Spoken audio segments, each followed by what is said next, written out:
Okay 1 2 3 and start. सो मैंने सुना है कि किसी को बर्नौली प्रमेय की सख्त ज़रूरत है, ठीक है। देख पढ़ने के लिए सब पढ़ लोगे, ठीक है, रिफ्रेशर से जहाँ से भी तुम चेपते हो रट लोगे। डेरिवेशन भी तुम देख लोगे, समझ जाओगे, बट तुमको समझ में नहीं आएगा ये चीज़ आया तो क्यों आया, बर्नौली का प्रमेय के यूजेस क्या हैं और क्या इसके उपयोग है और क्या रहा है अपना भाई, ठीक है। तो इस मैं बेसिकली यहीं पर वही समझाने वाला हूँ, ठीक है। देखो बर्नौली का प्रमेय लिखा है, इसको चुपचाप से रट लो, ठीक है। समझा दे रहा हूँ पर रट लो, ठीक है। याद करने की जरूरत है, ये याद करने की जरूरत है। इसको करो फटक से याद। अब देखो अब थोड़ा भोजपुरी बोलूंगा मैं, ठीक है। तो सबसे पहले लिखा है देखो बर्नौली भाई का प्रमेय। एक साइंटिस्ट था बर्नौली, ठीक है।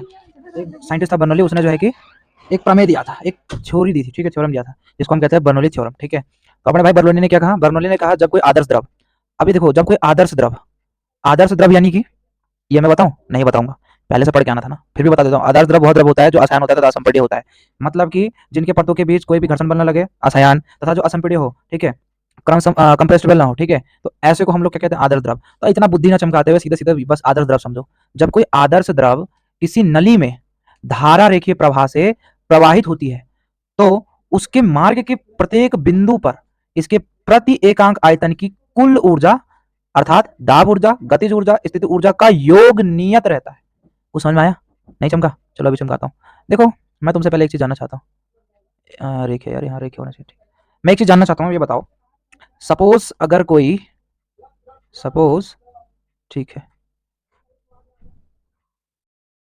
ठीक है,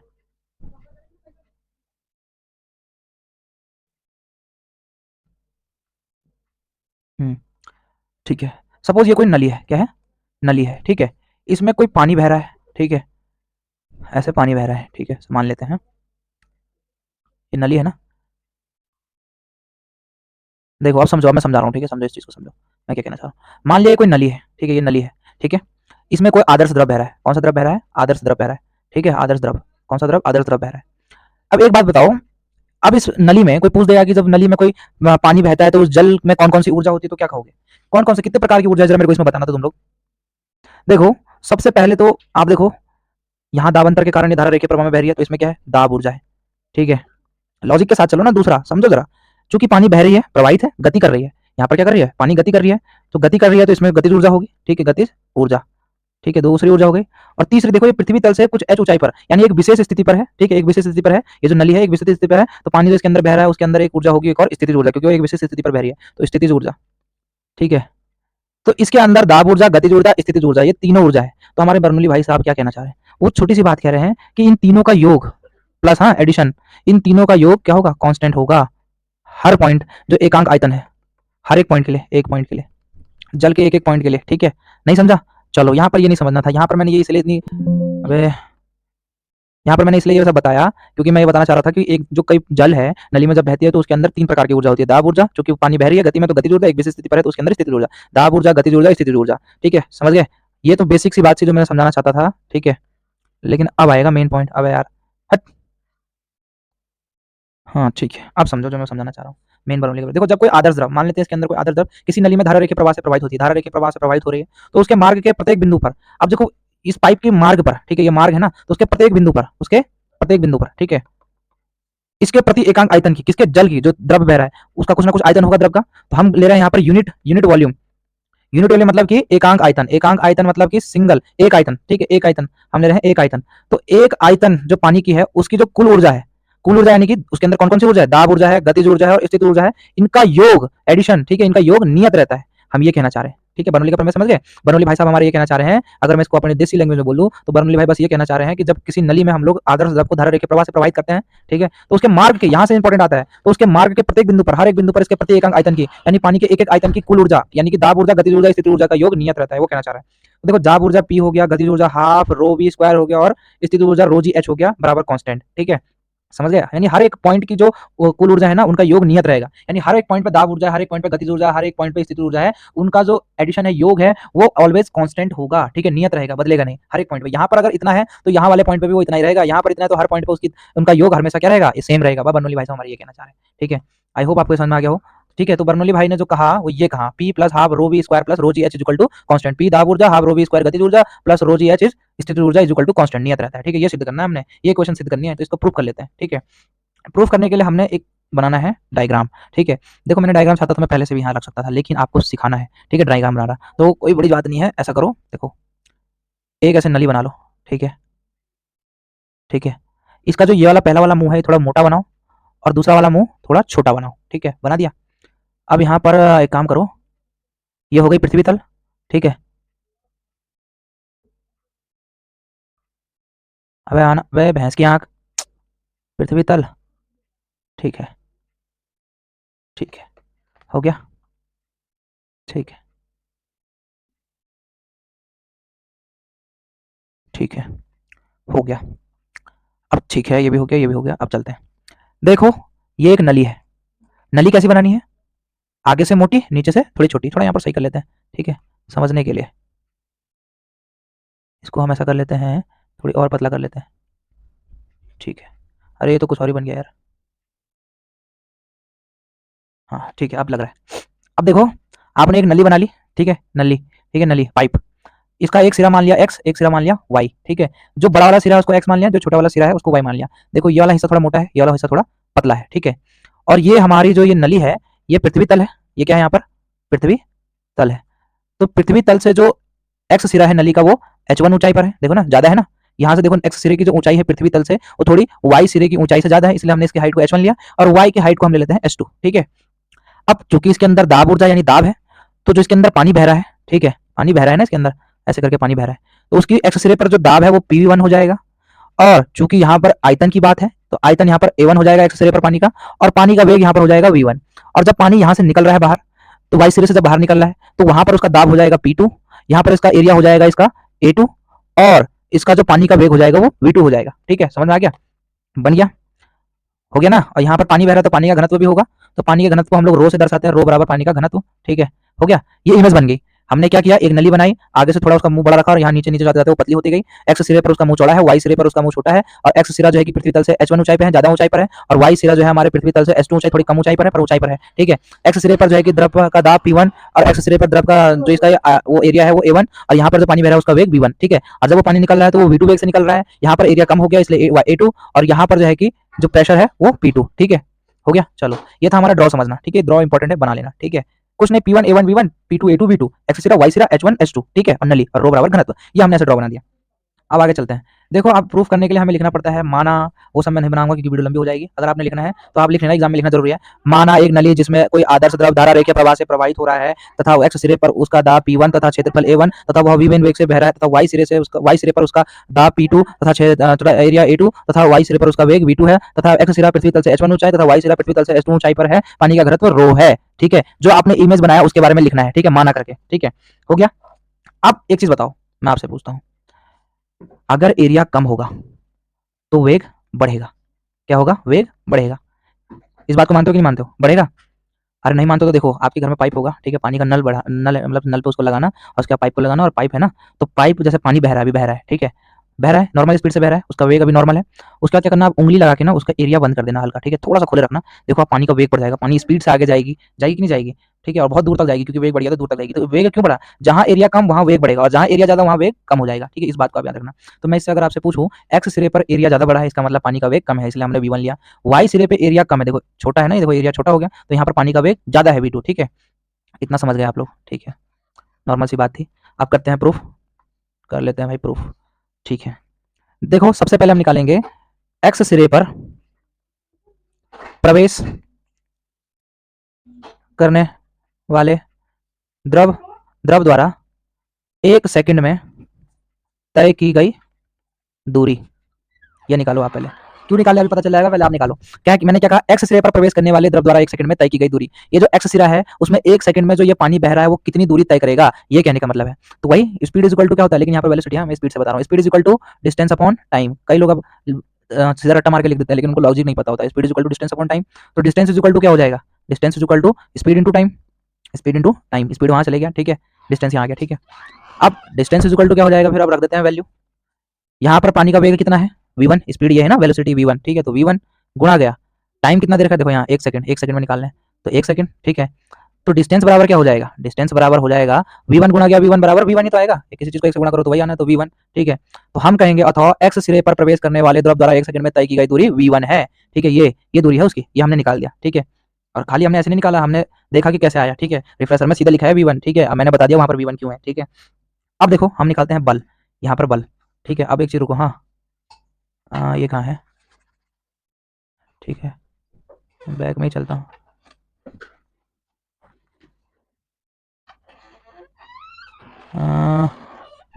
अबे यार ठीक है, इस वाले को कॉपी कर लेता हूँ शायद, रुक जाओ। हाँ B1 copy, control plus C, next page, control plus V, size छोटा ताकि आप लोग कंफ्यूज ना हो।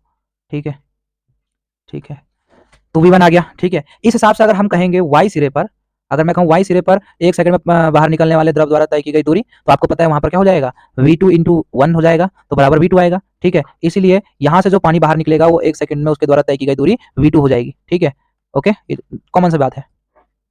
चलो ठीक है, ये भी हो गया।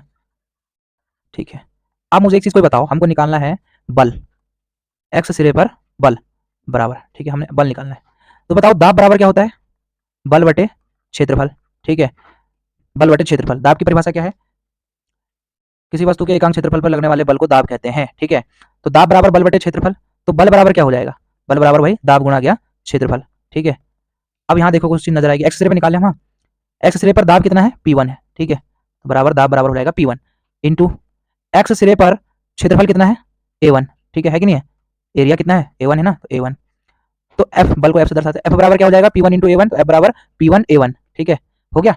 अब समझ में आया कि हमने P1 A1 कहाँ से आया, रट लोगे तो ये नहीं पता चलेगा P1 A1 कहाँ से आया। अब जो मेन स्टार्टिंग रिफ्रेशर में स्टार्ट है, ठीक है, वो यहाँ से है। हम निकालेंगे यहाँ पर पहला पॉइंट, ये सब तो आपको समझाया अभी। ठीक है, ये लिखना वैसे जरूरी है ना कि एक्स सिरे पर प्रवेश करने वाले वाई सिरे पर ये द्रव द्वारा 1 सेकंड में तय की गई दूरी ऐसे निकला, वाई सिरे पर बाहर निकलने वाले द्रव द्वारा 1 सेकंड में तय की गई दूरी V2। ठीक है, और ये मैंने बताया कि P1 A1 कैसे आया, ये अगर आप नहीं भी लिखते तो चलेगा। ठीक है, बल बराबर, इसको मैं साइड में थोड़ा छोटा करके रख देता हूँ। ठीक है, लास्ट में भी बताऊंगा। ठीक है, पहला जो हमने निकालना है वो निकालना है ये 1 सेकंड में, चलो 1 सेकंड भी छोड़ो यार, मैं इसको थोड़ा छोटा करता हूँ। एक्स सिरे पर द्रव द्वारा किया गया कार्य, किया गया कार्य निकालना है। ठीक है, किया गया कार्य फटक सकते हैं। देखो कार्य बराबर क्या होता है, W equal to F S, बल गुणा किया विस्थापन। ठीक है, तो W बराबर क्या हो जाएगा, एफ की वैल्यू हमने निकाली P1 A1, तो यहाँ पर रख देता हूँ P1 A1 इंटू एस, दूरी कितनी है देखो, एक्स रे पर हमने डिस्टेंस निकाली V1, तो हमने रख दिया यहाँ पर V1, तो W बराबर क्या आ गया, W बराबर आ गया P1 A1 और V1। ठीक है, हो गया। ऐसे ही आप दूसरा काम क्या करना है, हमने Y सिरे पर द्रव द्वारा किया गया कार्य। ठीक है, समझो किस चीज को, रट के फायदा नहीं है। ठीक है, यहाँ पर भी लगेगा W equal to F S, वही W बराबर। अब एक चीज बताओ, यहाँ पर एक्स सिरे पर P1 A1 आया, तो Y सिरे पर जाहिर सी बात है P2 A2 हो जाएगा। ठीक है, दूरी चूंकि यहाँ पर V1 थी तो वहां पर V2 हो जाएगा, तो W बराबर P2 A2 V2। ठीक है, हो गया, हो गया ना, समझ में आ गया। यानी एक्स सिरे पर द्रव द्वारा किया गया कार्य P1 A1 V1, Y सिरे पर P2 A2 V2। ठीक है, फॉर्मूला क्या था हमारा, W बराबर एफ एस, बल गुणा गया विस्थापन, कार्य बराबर बल गुणा गया विस्थापन। ठीक है, इतना हो गया। अब निकालेंगे हम द्रव पर किया गया नेट कार्य, अगर ये भी नहीं लिखोगे तो सीधा सीधा लिख देना टोटल वर्क। ठीक है, टोटल वर्क। अब बताओ टोटल वर्क क्या होता है, देखो यानी देखो एक चीज समझो, हम पूछेंगे कितनी की वृद्धि हुई है। ठीक है, चलो ये टोटल वर्क अभी सीधा लिख लो, ज्यादा में से कम को माइनस करके पता चल जाता है, ज्यादा में से माइनस कर दो कम वाले को। जैसे अगर आपके पास 8 रुपए थे, आपको किसी ने 2 रुपए दिए, ठीक है, तो आपके पास हो गए 10 रुपए, तो हम बोलेंगे, अगर ऐसे बोलेंगे कि आपके पास कितने की वृद्धि हुई, तो आप बोलोगे 10 रुपए की वृद्धि हुई, लेकिन 10 रुपए की वृद्धि थोड़ी नहीं, आपके पास 8 रुपए थे और 8 से 10 हो गए, तो हम पूछेंगे कितने की वृद्धि हुई, 10 की नहीं ना, 10 माइनस आप 8 करोगे, 10 माइनस 8 करोगे बराबर 2, तो एक्चुअल में आपकी वृद्धि कितनी हुई थी, 2 रुपए की हुई थी, आपको 2 रुपए तो दिए गए थे, तो ज्यादा में से कम को माइनस करके हम बता देते हैं कि वृद्धि कितनी की हुई थी। ठीक है, ये पॉइंट रखना, ज्यादा में से कम को माइनस करके हम बताते हैं वृद्धि कितनी हुई है। ठीक है, तो चलो यहाँ स्टार्ट करते हैं। तो द्रव पर किया गया नेट कार्य बराबर P1 A1 V1 minus P2 A2 V2। ठीक है, समझ में आया कहाँ से आया, यहाँ से देखो, यहाँ पर किया गया कार्य था P1 A1 V1 और Y सिरे पर किया गया कार्य था P2 A2 V2। ठीक है, तो इसलिए एक्स सिरे माइनस Y सिरे पर किया गया कार्य। ठीक है, तो P1 A1 V1 P2 A2 V2। अब यहाँ पर लिख दोगे अविरता के सिद्धांत से, अविरता के सिद्धांत से, अविरता का सिद्धांत क्या है, A1 V1 बराबर है A2 V2। ठीक है, यानी कि जो कि एक्स सिरे पर हमारा जो क्षेत्रफल है और पानी का वेग है उसके गुणनफल, ठीक है, बराबर है वाई सिरे के क्षेत्रफल तथा वेग के गुणनफल के बराबर है। ठीक है, जाहिर सी बात, आपने अगर आपको ये समझ में नहीं आ रही है तो आप A1 V1 बराबर A2 V2 लिख सकते हो। चूंकि ये पानी का क्या है, पानी का क्या है, ये है आयतन। ठीक है, आयतन के लिए निकाल लें हम, आयतन बराबर क्या होता है, द्रव्यमान बटे घनत्व। ठीक है, ये फॉर्मूला है आयतन का। ठीक है, द्रव्यमान बटे घनत्व, तो पानी का द्रव्यमान क्या होगा, जाहिर सी बात है m होगा, और घनत्व हमने बोला यहाँ पर क्या है, रो लिखा है ना, रो बराबर पानी का घनत्व। ठीक है, तो यहाँ पर लिख देंगे m बाई रो। ठीक है, ई नहीं है, रो है। ठीक है, तो अब एक बात बताओ, अविरता के सिद्धांत से क्या आया कि A1 V1 बराबर है A2 V2 के, और जो कि बराबर है m बाई रो के, तो हम A1 V1 की जगह m बाई रो लिख सकते हैं, A2 V2 की जगह m बाई रो लिख सकते हैं, तो लिख देते हैं। ठीक है, इसकी समीकरण एक था, सॉरी, तो हम लिखेंगे m बाई रो को समीकरण एक में रखने पर, समीकरण एक में रखने पर, ठीक है, एम बाई रो को समीकरण 1 में रख देते हैं। P1 A1 B1 की जगह एम बाई रो, माइनस है तो देखो माइनस लगा दिया, P2 है तो P2 लिख दिया, A2 B2 की जगह देखो A1 B1 बराबर A2 B2 जो कि बराबर है एम बाई रो, ठीक है, तो A2 B2 की जगह हम लिख सकते हैं एम बाई रो।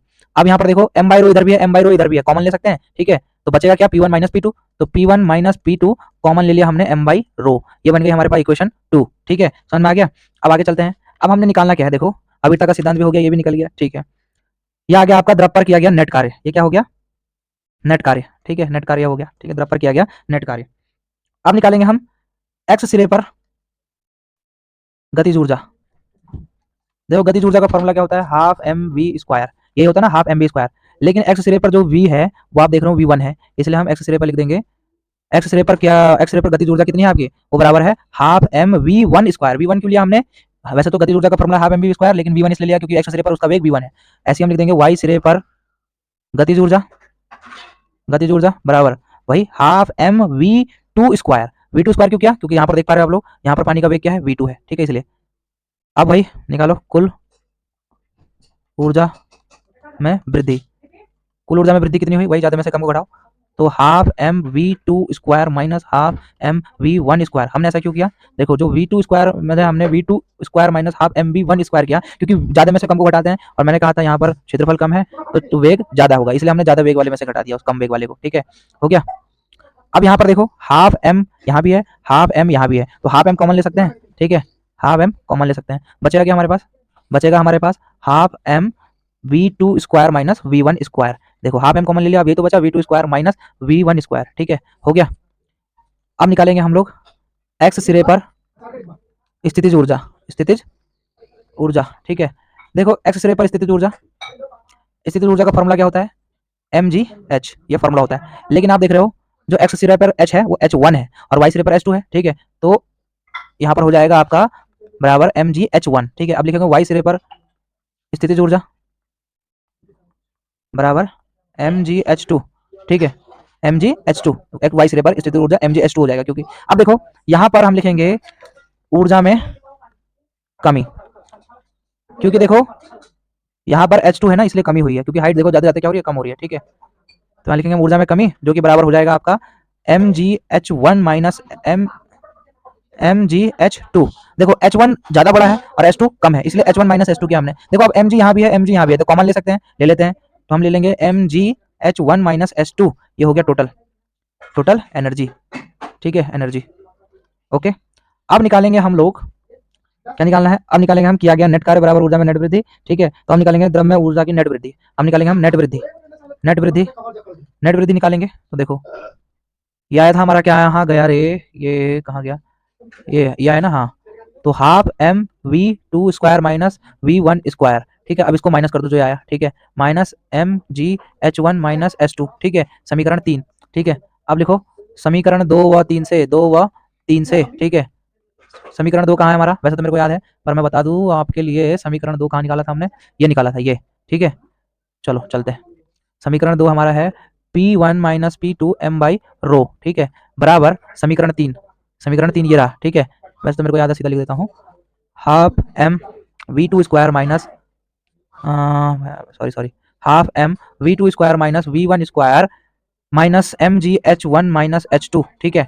अब देखो m से ये m कटा, ये m कटा, बचा क्या रो, रो से हम लिख देंगे यहाँ पर, रो से गुणा करने पर, गुणा करने पर, और रो से इधर गुणा करने पर, इधर रो से गुणा हो जाएगा, P1 माइनस पी टू बराबर हाफ, यहाँ पर ये कट गया तो बचेगा क्या, रो आ गया, ठीक है, अंदर क्या बचा V two square minus V one square, minus m कट गया तो हो जाएगा यहाँ पर रो की गुणा यहाँ हो जाएगी, तो rho G H one minus H two, अब अंदर गुणा कर दो, P1 माइनस पी टू बराबर half rho V two square के साथ गुणा करेंगे तो वी टू स्क्वायर, माइनस है तो माइनस, फिर हाफ रो की गुणा वी वन स्क्वायर में करो तो half rho V one square, minus है तो माइनस, रो जी एच की गुणा अंदर कर दो, rho G H one minus rho G H two, rho G H two, ठीक है, आ गया।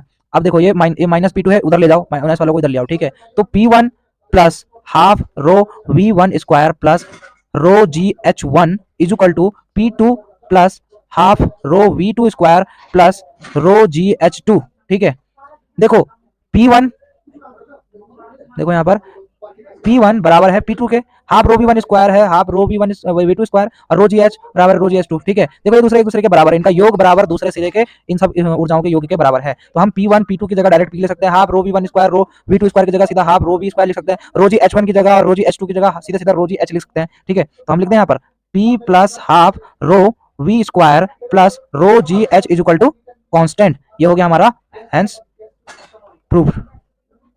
यहाँ पर हो गया सिद्ध।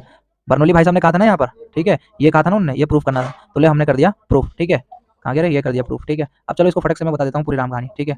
जल्दी जल्दी जल्दी जल्दी, वरना टाइम बहुत बड़ी वीडियो बन जाएगी। देखो, बर्नौली का प्रमेय को रट लो। जब कोई आदर्श द्रव किसी नली में धारा के प्रवाह से प्रभावित होता है तो उसके प्रति मार्ग के प्रत्येक बिंदु पर इसके प्रति एक अंग आयतन की कुल ऊर्जा अर्थात दाब ऊर्जा, गतिज ऊर्जा, स्थिति ऊर्जा का योग नियत रहता है। यानी P plus half rho V one rho V square plus rho G H equal to constant. हमने ये सिद्ध करना है, ठीक है। प्रूफ करने के लिए हमने एक ड्रॉ बना दिया, कैसे बनाया वो आपको पता है, ठीक है। सबसे पहले क्या करेंगे, एक्स सिरे पर प्रवेश करने वाले द्रव द्वारा 1 सेकंड में तय की गई दूरी, यानी जो एक्स सिरा है यहाँ पर 1 सेकंड में जो द्रव घुसेगा वो कितनी दूरी तय करेगी वो निकालना है। तो speed equal to distance upon time का फार्मूला निकाल दो, उससे डिस्टेंस का फार्मूला बन जाएगा distance equal to speed into time. क्योंकि स्पीड क्या है यहाँ पर v1 है इसलिए v1, और टाइम दे रखा हमको 1 सेकंड तो इसलिए यहाँ पर 1, ठीक है। तो distance equal to v1 into 1, किसी भी संख्या को 1 से गुणा करने पर v1 ही मिलेगा, इसलिए दूरी बराबर v1, अर्थात एक्स सिरे पर प्रवेश करने वाले द्रव द्वारा 1 सेकंड में तय की गई दूरी v1 होगी, ठीक है। ये हमने दूरी निकालने के लिए किया, ठीक है। सेम यहीं पर मैंने उसको दोबारा से ले लिया, ठीक है। अब देखो हमने बल निकालना है, क्यों निकालना है, इस फॉर्मूले के लिए निकालना है। यहाँ पर fs है ना, तो s का मान तो v1 हो गया, ठीक है, और f का मान आपको निकालना है, ठीक है। तो f आपको पता नहीं, आपने तो रिफ्रेश में सीधा देख लिया होगा, p1 a1 गुणा गया v1, लेकिन p1 a1 आया कैसे, तो ऐसे आया, दाब बराबर बल बटे क्षेत्रफल। तो बल को आप इधर रखो, दाब उसके साथ गुणे में चला जाएगा, ठीक है। तो बल बराबर हो जाएगा आपका दाब गुणा गया क्षेत्रफल। बल को f से दर्शाते तो f लिख दिया, दाब को देखो x सिरे पर निकालना है हमें, तो x सिरे पर दाब p1 है, x सिरे पर क्षेत्रफल a1 है, तो p1 गुणा गया a1, तो f बराबर p1 a1, यानी x सिरे पर द्रव द्वारा किया गया कार्य, कार्य का फार्मूला लगा दो, कार्य बराबर बल गुणा गया विस्थापन, ठीक है। तो देखो बल हमारा क्या है, ये आया, तो हमने p1 a1 रख दिया, ठीक है, और विस्थापन यानी दूरी ये आया हमारा v1, तो हमने v1 रख दिया, ठीक है। यानी इनको गुणा करके p1 a1 v1 आ गया। अब सेम एज इट इज ऐसे ही y सिरे पर द्रव द्वारा किया गया कार्य, वही w बराबर fs, ठीक है। अब w बराबर fs, तो जाहिर सी बात है, अगर यहाँ पर p1 a1 है तो यहाँ पर f क्या हो जाएगा p2 a2, और यहाँ पर दूरी अगर v1 है तो वहां पर दूरी क्या हो जाएगा v2, तो w बराबर p2 a2 v2, ठीक है। आगे चलते हैं। अब देखो द्रव पर किया गया नेट कार्य, ज्यादा में से कम घटा दो, नेट कार्य निकल के आ जाएगा, तो p1 a1 minus p2 a2 v2, ठीक है, समीकरण 1, ठीक है। अब अभिता का सिद्धांत लगा लो। अभिता का सिद्धांत क्या है, a1 v1 बराबर a2 v2, क्योंकि ये आयतन है, ये आयतन है, ठीक है। तो आयतन बराबर क्या होता है, द्रव्यमान बटे घनत्व, ठीक है। तो m बाई रो, m क्या है द्रव्यमान, रो क्या है पानी का घनत्व, आयतन बराबर द्रव्यमान घनत्व, यानी हम इसको ऐसे लिख सकते हैं a1 v1 बराबर a2 v2 बराबर m बाई रो, ठीक है। तो ये बराबर है इसके और ये बराबर है m बाई रो के, तो हमने इसलिए जो ये समीकरण 1 है इसमें m बाई रो रख दिया, ठीक है। m बाई रो को समीकरण 1 में रखने पर देखो p1 और p2, ठीक है, इसकी जगह नहीं रखना है, जो a1 v1 है और a2 v2 है आपस में बराबर है, और ये बराबर है m बाई रो के, तो इसलिए हमने a1 v1 की जगह m बाई रो ले लिया और a2 v2 की जगह यहाँ पर m बाई रो ले लिया। अब देखो m बाई रो कॉमन है, दोनों जगह सेम है, बचा क्या p1 और p2, तो p1 माइनस है तो माइनस और p2 तो p2, और m बाई रो को m बाई रो, समीकरण 2, ठीक है। ये नेट कार्य आ गया, ठीक है, समीकरण 2 नेट कार्य। अब x सिरे पर गतिज ऊर्जा निकाल दो, गतिज ऊर्जा का फॉर्मूला क्या होता है, half mv1 square, half mv square, ठीक है। लेकिन x सिरे पर आप देख पा रहे हो कि वेग क्या है पानी का v1 है, तो इसलिए क्या हो जाएगा यहाँ पर हाफ mv1 स्क्वायर, और y सिरे पर देखो v2 है ना, इसलिए क्या हो जाएगा यहाँ पर v2 स्क्वायर, तो हाफ v2 स्क्वायर, ठीक है। यानी कुल ऊर्जा क्या होगा, फिर वही उसमें से उसको माइनस कर दो, ठीक है। तो हाफ mv2 स्क्वायर यहाँ पर इक्वल टू कैसे आया यार, हाँ, half mv2 square minus half mv1 square, ठीक है, ये हो गया, ठीक है। देखो half mv2 square minus half mv1 square, अब देखो हाफ m इधर भी है, हाफ m इधर भी है, इसको कॉमन ले सकते हैं, बचेगा क्या v2 और v1 स्क्वायर, ठीक है। तो हमने वही किया, हाफ m को बाहर ले लिया, अंदर क्या रख दिया v2 square minus v1 square, half m common था तो बाहर निकाल दिया, ठीक है। अब निकालेंगे x सिरे पर स्थितिज ऊर्जा, स्थितिज ऊर्जा का फॉर्मूला mgh होता है, लेकिन आप देख पा रहे हो कि x सिरे पर जो हाइट है वो h1 है और y सिरे पर h2 है, ठीक है। तो यहाँ पर देखो हमने ले लिया x सिरे पर स्थितिज ऊर्जा mgh1, y सिरे पर स्थितिज ऊर्जा mgh2, ठीक है। ऊर्जा में कमी हुई है यहाँ पर, ठीक है, तो ऊर्जा में कमी हुई है तो वही ज्यादा में से कम को घटा दो, mgh1 माइनस mgh2, ठीक है, mgh1 माइनस mgh2, ठीक है। तो टोटल एनर्जी mg इधर भी है, mg इधर भी है, तो mg कॉमन ले लिया, बचेगा क्या h1, तो h1 माइनस तो माइनस h2 तो h2, बस ब्रैकेट लगा दिया हमने, ठीक है। नेट वृद्धि कितनी हुई है, जो ये गतिज ऊर्जा स्थिति ऊर्जा को रख दो, स्थिति ऊर्जा हमारा आया था इतना, नेट वृद्धि उसमें हुई थी इतनी, इतनी वृद्धि हुई थी ना नेट वृद्धि गतिज ऊर्जा में, half m v2 square minus v1 square, देखो यही तो लिखा हमने, ये जो है जो आपने पहले निकाला, ठीक है।